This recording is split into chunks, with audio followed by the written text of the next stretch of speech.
Noida sector 126 police की बड़ी कार्रवाई। डेटिंग ऐप के जरिए ठगी करने वाले 4 आरोपी गिरफ्तार। नोएडा में ऑनलाइन डेटिंग ऐप के जरिए ठगी और ब्लैकमेलिंग करने वाले एक गिरोह का पुलिस ने खुलासा किया है। थाना सेक्टर 126 पुलिस ने कार्रवाई करते हुए इस मामले में 4 आरोपियों को गिरफ्तार किया है, जो लोगों को झांसे में लेकर उनसे पैसे और कीमती सामान वसूलते थे। पुलिस के अनुसार आरोपी ग्राइंडर ऐप के माध्यम से युवकों से दोस्ती करते थे और बातचीत के दौरान विश्वास जीत लेते थे। इसके बाद उन्हें मिलने के बहाने पीजी या अन्य स्थानों पर बुलाया जाता था।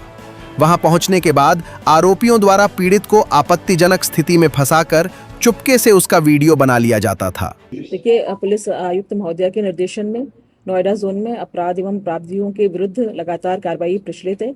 आज इस क्रम में एसीपी फर्स्ट के निकट पर्यवेक्षण में एसओ 126 के द्वारा 4 व्यक्तियों को गिरफ्तार किया गया है, जो कि डेटिंग ऐप जो ग्राइंडर है उसके माध्यम से लोगों को साथ ये लोग जान पहचान बढ़ाते थे, और जब इनका आपसी जान पहचान हो जाती थी, इसके पश्चात ये कहीं किसी एक स्थान पे नियत तिथि और समय पर एक मीटिंग फिक्स करते थे और वहाँ पर उनको ब्लैकमेल करने के उद्देश्य से उनकी कुछ फोटोग्राफ्स, अश्लील फोटो और वीडियो बना लेते थे, और जैसा ही इनको मौका मिलता था उसको ब्लैकमेल करते थे, पैसे उनसे लेते थे या धोखाधड़ी करते हुए उनके पैसे ऑनलाइन माध्यम से या अगर उनके पास कैश है तो वो उनसे छीन लेते थे, जिसके संबंध में 126 थाने में एक शिकायतकर्ता के द्वारा प्रार्थना पत्र दिया गया, जिसके जांच के उपरांत इन 4 व्यक्तियों को गिरफ्तार किया गया है, जिनके कब्जे से जो शिकायतकर्ता है उसकी एक सोने की चेन, उसका सॉलिटायर डायमंड और कुछ कैश बरामद हुआ है। मैम, इनमें से कौन है जो लोगों से कनेक्ट करता था सोशल मीडिया पर?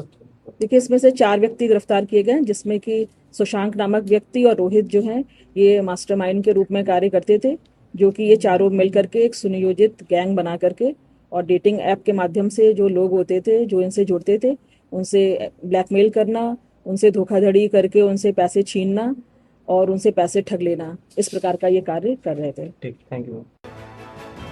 दिल्ली में 13 जगह धमाके की कॉल से मचा हड़कंप। जांच में निकली सुरक्षा एजेंसियों की मॉक ड्रिल। दिल्ली से इस वक्त बड़ी खबर सामने आई, जहां राजधानी के अलग अलग इलाकों में धमाके की कॉल मिलने के बाद अफरा तफरी का माहौल बन गया। हालांकि जांच के बाद साफ हो गया कि यह कोई वास्तविक खतरा नहीं था, बल्कि सुरक्षा एजेंसियों द्वारा आयोजित एक बड़ी मॉक ड्रिल थी, जिसका उद्देश्य आपातकालीन हालात में तैयारियों को परखना था। जानकारी के मुताबिक दिल्ली में एक साथ 13 स्थानों पर इमरजेंसी कॉल जारी की गई, जिसके बाद DDMA, civil defence, NDRF, CRPF, Delhi police, CAT ambulance और दमकल विभाग की टीमें तुरंत सक्रिय हो गईं और मौके पर पहुंचकर स्थिति को संभालने का अभ्यास किया।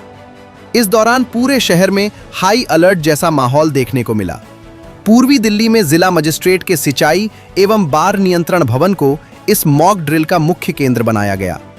यहां रात 8 बजे सिविल डिफेंस की टीम ने सायरन बजाकर ब्लैकआउट किया, जिससे एयर स्ट्राइक जैसी आपात स्थिति का अभ्यास किया जा सके। लगभग 10 मिनट तक चले इस ब्लैकआउट के बाद 8:10 पर स्थिति सामान्य कर दी गई। सर, कितने बजे कॉल मिली थी, क्या था इसका? 8:10 और 11 की कॉल थी। आग कंट्रोल से कॉल मिली DM office, flood control room का ऑफिस है जिसमें अटैक हुआ है, हवाई अटैक हुआ है, तो उसमें कुछ कैजुअल्टी ये मिली थी। हम आए मौके पर, आके हमने देखा तो सीन पे देखा कुछ आदमी कुछ कैजुअल्टी थी, जिनको हमने फायर ब्रिगेड और सिविल डिफेंस और एजेंसियों के थ्रू से निकलवाया और बहुत जल्दी निकल कर उनको हॉस्पिटल पहुँचा, उसका ट्रीटमेंट कर रहे। सर, कितनी गाड़ी मौके पर आई थी? सर, गाड़ी 2 फायर ब्रिगेड की गाड़ी। सर, क्या लगता है जिस तरह से मॉक ड्रिल का आयोजन किया था, कितना फ़ायदा होता है अन्य एजेंसियों को, आप लोगों से? अन्य एजेंसियों को इसका ज्ञान हो जाता है, अब हाँ कैसे करना होता है कैसे नहीं, ये उनका एक्सपीरियंस होता है। ठीक। 8 बजे हमारे कॉल आया था, तो इसमें येलो अलर्ट किया गया था। फिर 8:05 पे जो है हमने रेड साइलेंट करा दिया था, और 8:10 पे जो है ना हमारा सारा क्लियर हो गया था और ब्लैकआउट करा दिया। तो हमारी 8:15 पे हमारा पुलिस पहुँचा था। उसके बाद में हमारे यहाँ से ऑफिस से सभी जितने भी ये सब हैं उनको सबको इन्फॉर्म कर दिया था, और इसमें NDRF, फायर, NCC और कैट, MCD, CI सब पुलिस, ट्रैफिक पुलिस और हमारे CDV के थे BSSC वगैरह, जल बोर्ड वगैरह सभी डिपार्टमेंट ने पार्टिसिपेट किया और टाइमली उन्होंने यहाँ पे हमारे यहाँ पे आके उन्होंने रिपोर्ट कर दिया।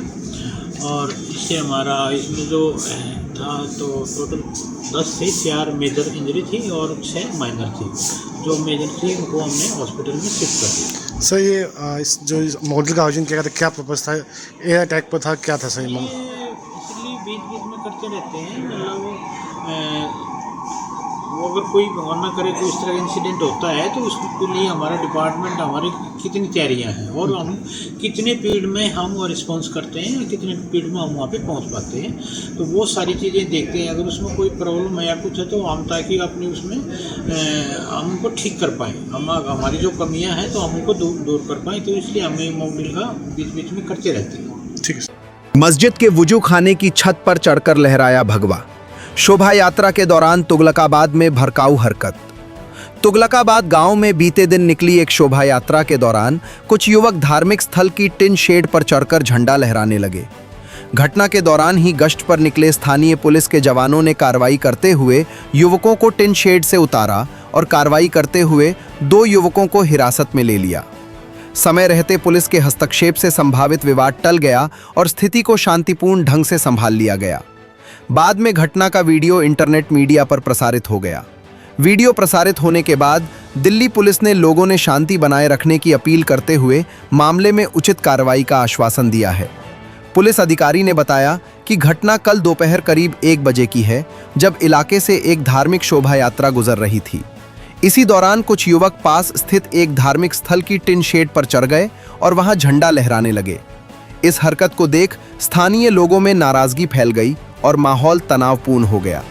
इसी दौरान मौके से स्थानीय पुलिस का गश्ती दल गुजर रहा था। पुलिस टीम ने स्थिति को भांपते हुए तुरंत कार्रवाई की। बाइक पर मौजूद पुलिसकर्मियों ने बिना देर किए दोनों युवकों को टिन शेड से नीचे उतारा और हिरासत में ले लिया। पुलिस की इस तत्परता से हालात बिगड़ने से पहले ही नियंत्रित कर लिए गए। घटना की सूचना मिलते ही जिले के वरिष्ठ पुलिस अधिकारी भी मौके पर पहुंचे। उन्होंने धार्मिक स्थल की प्रबंधन समिति के सदस्यों और स्थानीय लोगों के साथ बातचीत कर उन्हें शांत कराया। अधिकारियों ने स्पष्ट किया कि फिलहाल इलाके में स्थिति पूरी तरह नियंत्रण में है। ब्यूरो रिपोर्ट, टीम तफ्तीश न्यूज़।